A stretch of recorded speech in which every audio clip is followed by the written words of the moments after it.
오늘 아침을 여는 말씀은 이사야 18장 3절에서 7절까지의 말씀입니다. 세상의 모든 거민, 지상에 사는 너희여, 산들 위에 기치를 세우거든 너희는 보고 나팔을 불거든 너희는 들을지니라. 여호와께서 내게 이르시되 내가 나의 처소에서 조용히 감찰함이 쬐이는 일광 같고 가을 더위에 운무 같도다.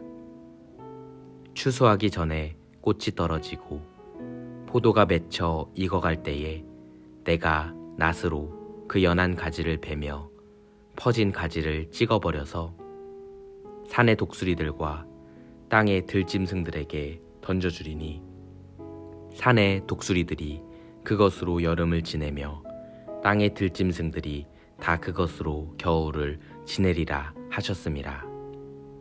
그때에 강들이 흘러 나누인 나라의 장대하고 준수한 백성, 곧 시초부터 두려움이 되며 강성하여 대적을 밟는 백성이 만군의 여호와께 드릴 예물을 가지고 만군의 여호와의 이름을 두신 곳 시온산에 이르리라. 이사야 18장은 구스에 대한 구원의 약속이 담긴 예언의 말씀입니다.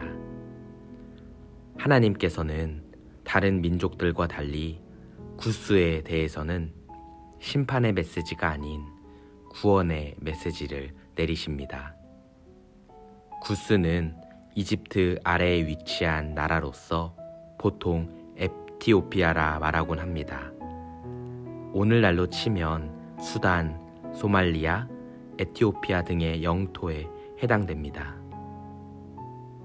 구스에 대한 이사야 선지자의 묘사는 1절과 2절에 나오는데 이것들을 종합해 보았을 때 구스는 풍요로운 나라이고 백성들은 강성하였습니다. 이러한 구스가 유다를 도와 아수르와 싸우고자 했습니다. 그러나 하나님께서는 이사야 선지자를 통해 거절의 메시지를 보내십니다. 왜냐하면 하나님께서는 구스가 아닌 자신이 직접 아수르와 싸워 이기실 것을 계획하셨기 때문입니다. 3절 말씀을 보시면 다음과 같이 증언합니다. 이 세상 사람들아, 땅에 사는 주민들아, 산 위에 깃발이 세워지면 너희가 보게 되고 또 나팔 소리가 나면 너희가 듣게 될 것이다. 산 위에 깃발이 세워지고 나팔 소리가 난다는 것은 전쟁에서 승리한 사람들이 모일 때 이뤄지는 행동입니다. 그러한 일을 구스 사람들이 보고 듣게 될 것이라는 겁니다. 다시 말해 하나님께서는 구스의 도움을 받지 않고 직접 전쟁을 주관하사 유다에게 승리를 안겨다 주실 것이란 뜻입니다. 성도 여러분, 때로 우리의 삶 가운데도 선한 의도를 가지고 도움의 손길을 내미는 이들이 있곤 합니다. 대부분의 경우 감사함으로 받아야 하겠습니다. 그러나 동시에 사람의 도움의 손길을 의지하는 마음이 하나님을 의지하는 것보다 커지지 않도록 경계해야겠습니다. 4절 말씀을 보시면 하나님께서 어떻게 일하실지 그 방법을 알려주시는데 여기서 감찰한다는 것은 침묵하신다는 뜻입니다.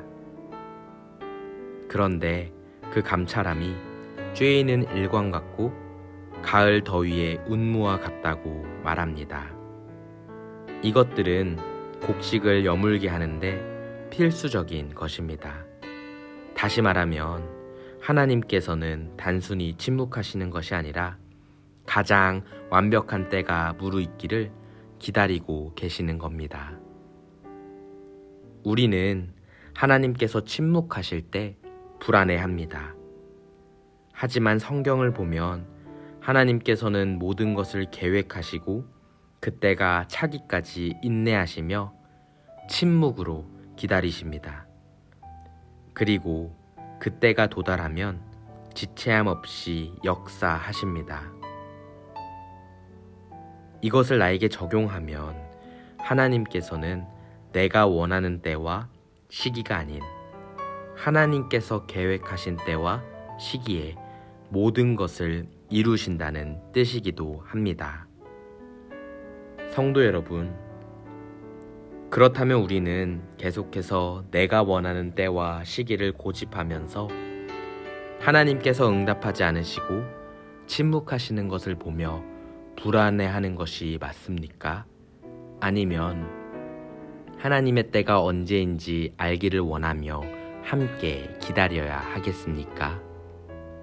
만일 우리가 나의 계획, 나의 때가 아닌 하나님의 계획이 무엇이고 하나님의 때가 언제인지 알기 위해 노력한다면 우리의 인생 가운데 하나님께서 일하시는 일들을 발견하게 될 것입니다. 말씀을 정리하겠습니다. 7절 말씀을 보시면 구스가 하나님의 이 같은 역사를 보게 될 것이라고 말합니다. 그리고 그때 구스는 주님께 드릴 예물을 가지고 시온산으로 올 것이라고 말합니다. 이처럼 하나님의 살아계심을 목격한 이들은 하나님을 경외할 수밖에 없게 됩니다. 바라기는 성도님의 삶 가운데 하나님의 살아계심과 역사하심이 함께 하셔서 마음과 힘과 뜻을 다해 하나님을 경외하실 수 있게 되기를 소망합니다. 오늘 하루도 기도하시는 가운데 온전히 하나님 안에 거하시기를 기도하겠습니다.